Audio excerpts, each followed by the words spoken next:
អញ្ញាធរថៃបាននៅកំពុងធ្វើការកាប់ស្ការដើមឈើដែលបានបាក់ធ្លាក់លើដងផ្លូវបិទនៅទីតាំងមួយចំនួននៃប្រទេសថៃ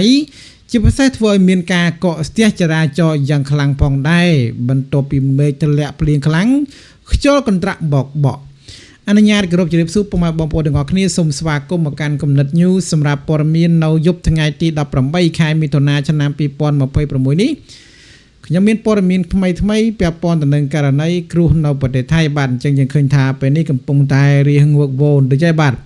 ហើយកម្ពុជាយើងក៏មានមេឃភ្លៀងធ្លាក់មករ៉ែដែរហើយថៃនៅវិញគឺមានព្យុះទៅវិញបាទព្យុះនឹងគឺបោកបក់សូមបីតែដើមឈើតូចធំមួយចំនួននឹងតាមដងផ្លូវឃើញតែបាក់តិចតិចហើយជាពិសេសដើមឈើនៅតាមដងផ្លូវនឹងឯងបាទឃើញថាដួលក៏មានអាបាក់មានអាត្រេតក៏មានដែរហើយបង្គោលភ្លើងល្មមត្រូវបានដើមឈើដួលសង្កត់ទៅលើធ្វើឲ្យដាច់ចរន្តអគ្គិសនីអីចឹងទៅអាហ្នឹងវាគឺជាកម្មពៀមួយដែលថៃបាននឹងកំពុងទទួលដែលបាននឹងកំពុងជួបប្រទេសបាទហើយកន្លងមកតែនេះធ្វើបាបប្រទេសកម្ពុជាយើងចេះមួយចំមួយសពគ្រប់តែម្ដងហើយពេលនេះគឺយើងមិនបាច់ទៅធ្វើទេបាទសូមតែធម្មជាតិហ្នឹងក៏បានដាក់ទោសទៅកាន់ប្រទេសថៃដែរបងប្អូនឃើញរយៈកាលហ្នឹងតាំងពីជួយដីក៏មានតាំងពីគ្រោះទឹកជំនន់ក៏មានតាំងពីគ្រោះកាចផ្សេងទៀតបាទដែលកើតឡើងនៅប្រទេសថៃឥឡូវនេះក៏មានពាក់ព័ន្ធទៅនឹងករណីដើមឈើដួលរលំតាមដងផ្លូវធ្វើឲ្យប៉ះពាល់ដល់ការធ្វើដំណើររបស់ប្រទេសថៃផងដែរបងប្អូនយោងតាមការចុះផ្សាយរបស់ភ្នាក់ងារសារព័ត៌មានថៃបានដឹងថារបាយការណ៍ព័ត៌មានបន្ទាន់កម្លាំងចម្រុះចុះអន្តរាគមន៍កັບស្ការដើមឈើដួលរលំស្កត់លើខ្សែភ្លើងបិទផ្លូវជិតសាលារៀនមត្តេយ្យមួយក្នុងប្រទេសថៃនៅថ្ងៃ18ខែមិថុនាឆ្នាំ2026នេះមានហេតុការណ៍ដើមឈើធំដួលរលំយ៉ាងខ្លាំងក្លាបាក់យ៉ាងធ្ងន់ធ្ងរសង្កត់នៅលើដងផ្លូវបានបងនៅក្នុងផ្លូវលេខ10ដែលស្ថិតនៅក្បែរសាលារៀនមត្តេយ្យមួយកន្លែង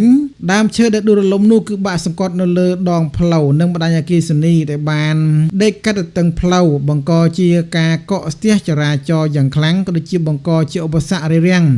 ដល់ការធ្វើចរាចរណ៍របស់ប្រជាពលរដ្ឋថៃផងដែរហេតុការណ៍នេះបានធ្វើឲ្យមានការប៉ះពាល់ដល់អាណាព្យាបាលសិស្សជាច្រើន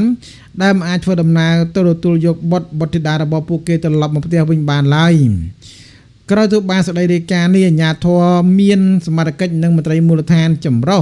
បានបើកប្រតិបត្តិការចុះទៅអន្តរាគមន៍ជាបន្ទាន់ដោយមានការចូលរួមពីក្រុមភ្នាក់ងារសមាជិកជនស៊ីវិល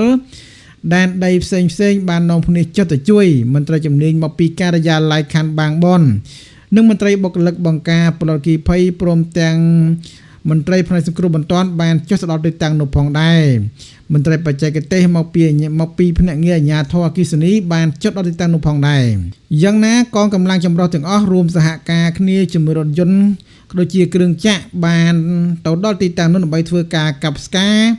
ដើមឈើរះមែកឈើដើម្បីដាក់លើរថយន្តដើម្បីយកចោលនៅទីតាំងផ្សេងដើម្បីបើកចរាចរណ៍ឡើងវិញដើម្បីកុំឲ្យមានការកកស្ទះចរាចរណ៍តាមផ្លូវនោះបន្ថែមទៀតបងប្អូននេះគឺជាព័ត៌មានខ្លះៗពាក់ព័ន្ធទៅនឹងករណីដែលកំពុងតែកើតឡើងនៅប្រទេសថៃបាទជាពិសេសពាក់ព័ន្ធទៅនឹងគ្រោះធម្មជាតិដែលកំពុងតែវាយប្រហារប្រទេសថៃតែម្ដងបាទយើងងាកមើលព័ត៌មាននេះបន្តបន្តិចទៀតបាទយ៉ាងណាអាជ្ញាធរថៃបានធ្វើការសុំទោសដល់ប្រជាថៃផងដែរដែលធ្វើដំណើរតាមដងផ្លូវនោះក្រែងលោមានការខកខានការធ្វើដំណើរទៅទីតាំងណាមួយបងប្អូនចឹងព័ត៌មានយើងសម្រាប់ល្ងាចនេះខ្ញុំអាប់ដេតតែប៉ុណ្្នឹងទេបាទមិនច្រើនទេដោយសារតែព័ត៌មានពាក់ព័ន្ធទៅនឹងគ្រោះនេះគឺឃើញតែកាត់ឡើងញឹកញាប់មែនទេនៅប្រទេសថៃបាទមិនមែនម្ដងពីរដងទេគឺកាត់ស្ទើរទៅរាល់ថ្ងៃបាទទៅហើយបាទ